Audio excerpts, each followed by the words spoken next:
I will say, from the perspective of serving as the president of this division for 8 years,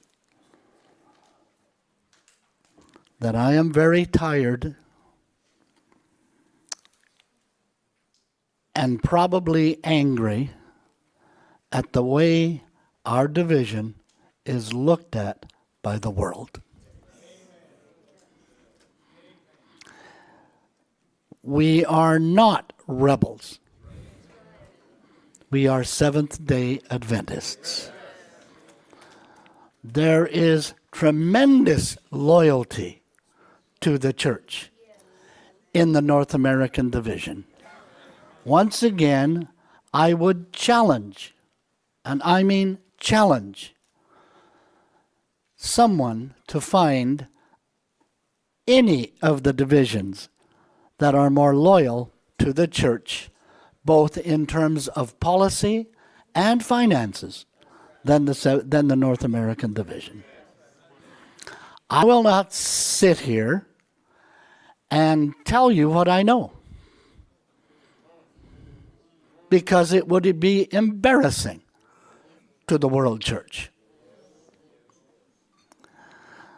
But if we have 2 unions, or 49 women who have been ordained, these are small matters compared to some of the other matters that exist around the world.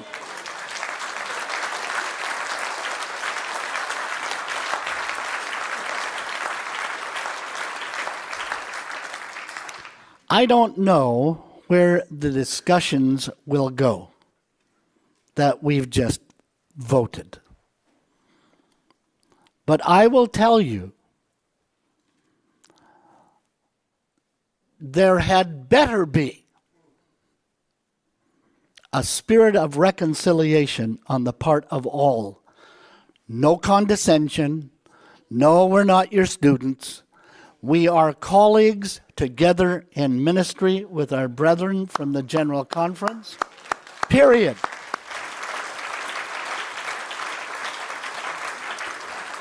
It will be unacceptable to the 3 of us, as it is unacceptable to you, that you are looked down upon. It's just not acceptable. I will not tolerate it, and I mean that just as I say it. Amen. I will walk away so fast, it will make anybody's head spin. This division has not only been the breadbasket, but it has been the source of human resources that have fanned and fueled mission and growth and development in the world church for decades. And I hope and pray it will continue to be. I hope and pray that we can come to an amicable resolution of the financial issue that is pregnant in this division. Because we don't live in the days of wine and roses. We don't live in that world anymore. We just don't. And so I am making this statement so that you all know,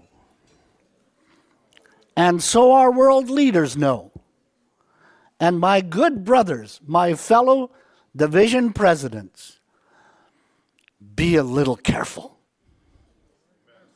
I'm not saying this militantly, I'm appealing. Be a little careful how you talk about this precious division. Amen. And the precious people who lead in this division.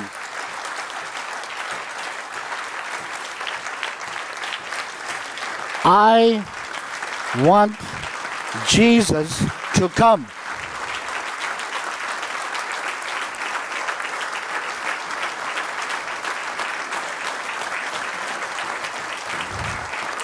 I expressed some time ago to Elder Wilson, following the 2015 General Conference these sentiments. I know that you believe that we are on the borders of Canaan. I don't believe that. I believe we're headed back into the wilderness. We all bear a responsibility here.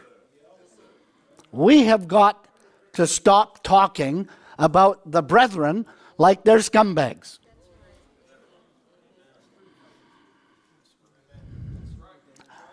We must pay respect, give respect, and appeal that we work together. Condescension isn't pretty on anybody.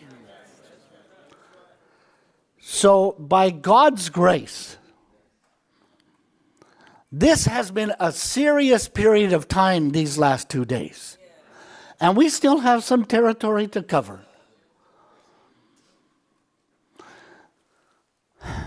Punishing people is something that God ultimately will do. In my opinion, and I know this steps on toes, I will never agree to that document.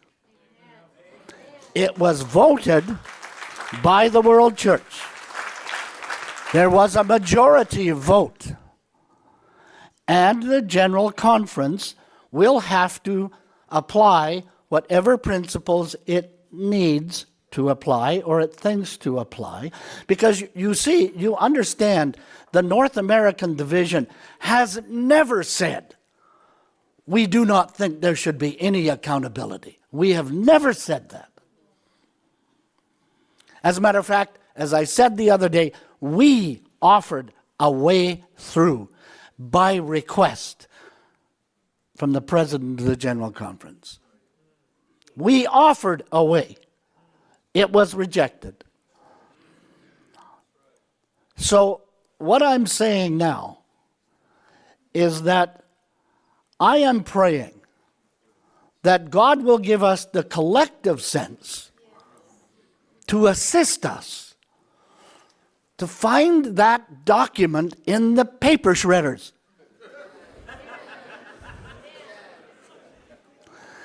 If God is with a movement, it will prosper. If he's not, it is doomed to failure.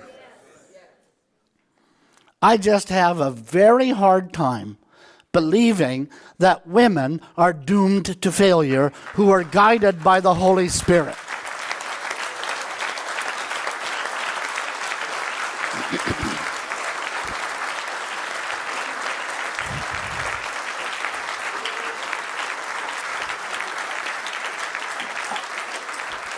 I believe this church, this doesn't sound pretty, but I believe that this church one day in the future is going to stand up in embarrassment and apologize for the absolute abuse of women.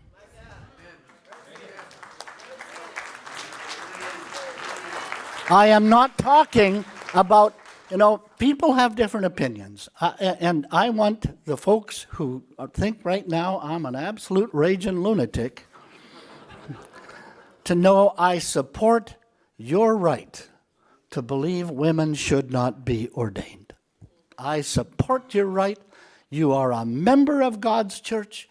You are our brothers and sisters. And I'm not talking about that. I am talking about words entrenched in policies that beg credulity. You can't tell people today, we love everybody, and everybody can do everything, except those positions that require. Get that policy out of there. Just come out and say, we do not believe in ordination for women, period. That's all you have to say. But that nonsense, that hooey,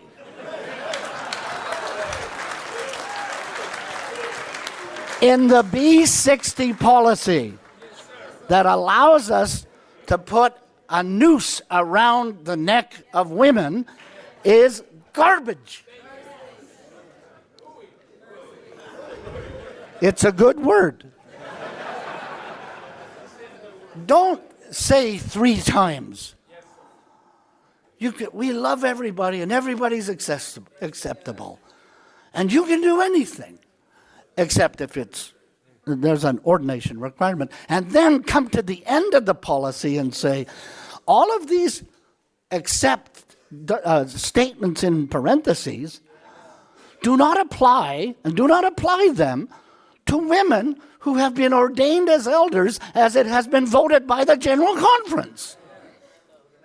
I'm sorry, it begs credulity.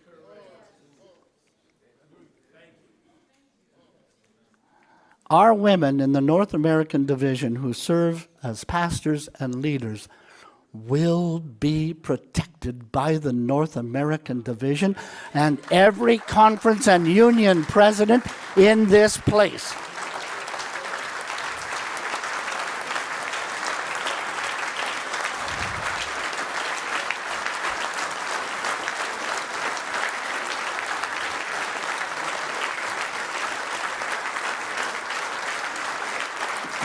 There is more hooey.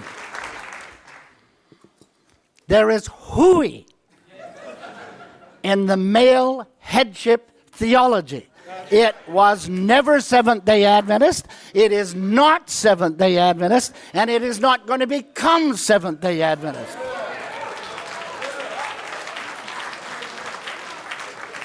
So, here's the story.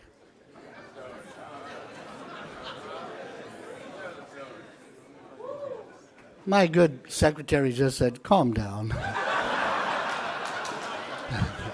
He's a good man.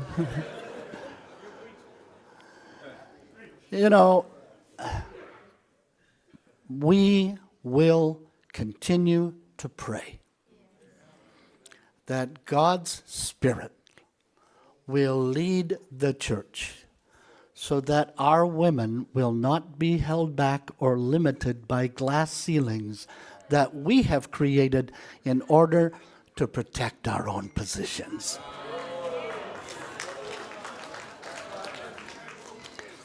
So I'm wanted to just tell you a thing or two at the end of the meeting.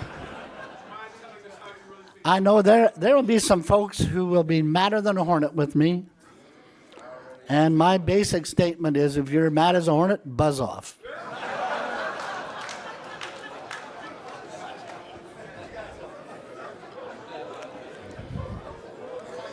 Because I have to tell you, I have lived through this for 8 years, and I am tired. Let us determine by God's grace that we will work, to support our women, that we will work, and this is painful, in harmony with the brethren, because that is part of our role. And the brethren around the world have said no. So the onus is on us to demonstrate that our women are spiritual women of God, serving Him, building ministry for Him, and we will not pull back. We are not going to quit hiring women pastors. If you feel we're going to, or you're going to kick up a fuss about it, too bad. We will not stop. Furthermore, we will continue to agitate for the ordination of women to the gospel ministry. Having said all of that I've said in the last 20 minutes, I want to say I have made an issue of this because of the last 2 days. But this division, having said that, is not about women's ordination.